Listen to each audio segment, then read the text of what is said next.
মাকে অনেক কথা চলে গেছে। অঝর নয়নে কাঁদছে, কাশীশ্বরের কাছে হাত জোড়ো করে বলছে, নয় কাশীশ্বর, আমি তোমার পরম ভক্ত, দাও না দাও না, আমাকে একটা সন্তান দাও না। কামনা কিরূপ ভাবে করতে হয় দেখুন। সঙ্গে সঙ্গে বলছেন, হে ভগবান,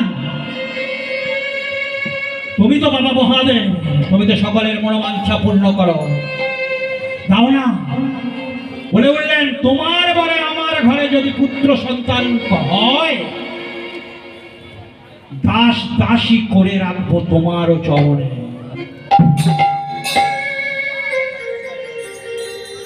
মাগো, এই সন্তান যখন আস্তে আস্তে কি হলো, মা সরমার গর্ভে এলো আমার কে, তার নাম হলো তরুণী সেন। তাই নয় বাবা, রাম রাবণের যুদ্ধে সমস্ত রাবণের সৈন্য মারা গেছে, রাবণ ঘরের মধ্যে বসে হাহাউ করে কাঁদছে, পুত্র সন্তান আত্মীয় পরিজন সবাই মারা গেছে, কি করবে গো? রাবণ অঝর নয়নে দেখে এমন সময় তরুণী সেন পঞ্চম বর্ষীয় বালক ছুটতে ছুটতে চলেছেন তার কাছে, জেঠুর কাছে। জেঠু জেঠু, আমি যুদ্ধে যাব। কি বললি বাবা?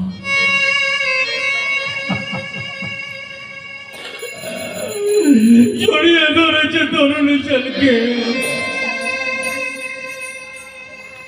অত বলবান ত্রিভুবনজয়ী রাবণ অঝর নয়নে কাঁদছে কার কাছে? মায়ার বশবর্তী হয়ে ওই ছোট্ট ভাইপোকে জড়িয়ে ধরে অঝর নয়নে কেঁদে কেঁদে বলছে, না রে বাবা, না না না না না,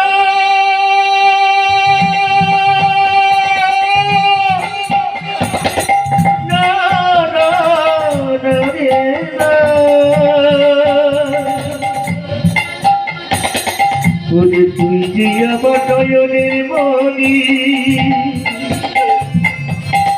যাস না বাবা, যুদ্ধকে